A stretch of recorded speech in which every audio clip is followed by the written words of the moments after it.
Hutan mangrove merupakan sekumpulan pepohonan yang tumbuh di sekitar area garis pantai yang dimana dipengaruhi oleh pasang surutnya air laut serta berada di tempat yang mengalami akumulasi bahan organik dan pelumpuran.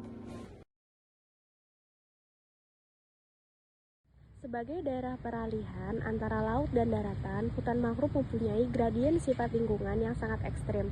Pasang surut air laut menyebabkan terjadinya perubahan beberapa faktor lingkungan yang besar terutama suhu dan salinitas.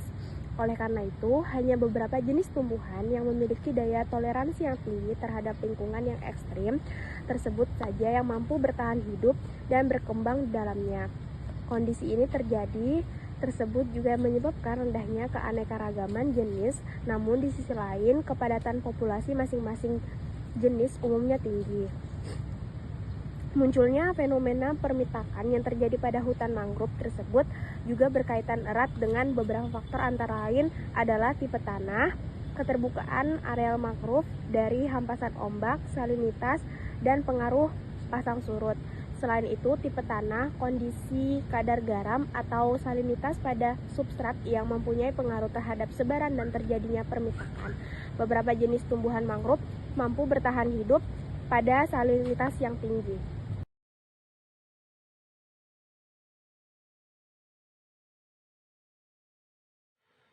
Pengetahuan tentang fauna akuatik penghuni hutan mangrove di Indonesia hingga saat ini masih dirasakan sangat kurang.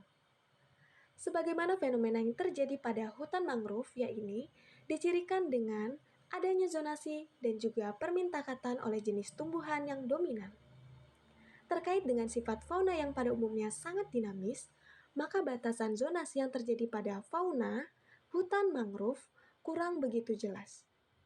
Penyebaran fauna penghuni hutan mangrove memperlihatkan dua cara, yaitu penyebaran secara vertikal dan juga secara horizontal. Penyebaran secara vertikal umumnya dilakukan oleh jenis fauna yang hidupnya menempel atau melekat pada akar, cabang, maupun batang dari pohon mangrove. Sedangkan penyebaran secara horizontal biasanya ditemukan pada jenis fauna yang hidupnya pada substrat, baik itu yang tergolong infauna, yaitu fauna yang hidup dalam lubang atau dalam substrat, maupun yang tergolong dalam epifauna, yaitu fauna yang hidup bebas di antara substrat. Distribusi fauna secara horizontal pada areal hutan mangrove yang sangat luas biasanya memperlihatkan pola permintakatan jenis fauna yang dominan dan sejajar pada garis pantai. Secara ekomologis, jenis moluska penghuni mangrove memiliki peranan yang besar dalam kaitannya dengan rantai makanan di kawasan mangrove. Karena di samping sebagai pemangsa detris, moluska juga berperan dalam merobek atau memperkecil serasah yang baru saja jatuh. Di samping membantu dalam proses dekomposisi beberapa fauna, kepiting juga membantu dalam penyebaran seedling dengan cara menarik propagule dalam lubang tempat persembunyiannya ataupun pada tempat yang berair.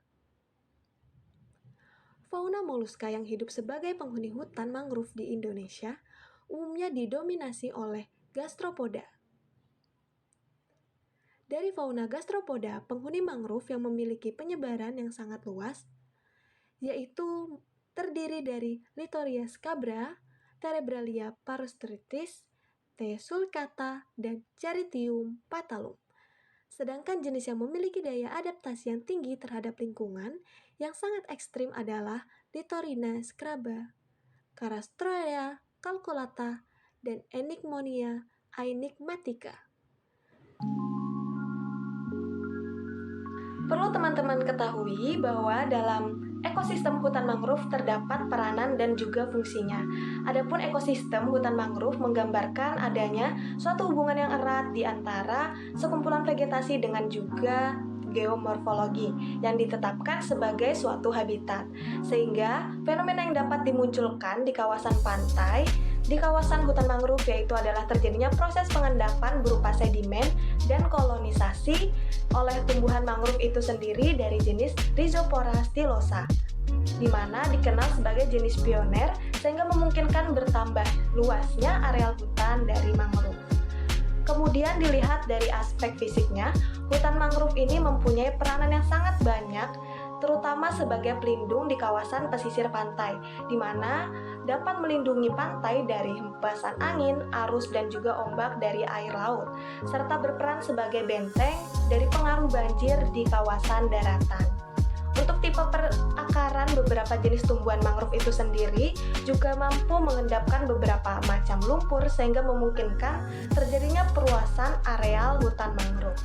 Di samping itu, perakaran jenis-jenis mangrove tersebut juga mampu berperan sebagai perangkap sedimen dan sekaligus mengendapkan sedimen tersebut yang berarti pula dapat melindungi ekosistem dari padang lamun dan terumbu karang berupa dari bahaya pelumpuran, sehingga menyebabkan terciptanya keutuhan dan juga kelestarian dari ketiga ekosistem dari bahaya kerusakan tersebut dan menciptakan suatu ekosistem yang sangat luas dan kompleks sehingga dapat memelihara kesuburan dan juga sehingga dapat menciptakan dan memberikan kesuburan bagi perairan kawasan pantai dan juga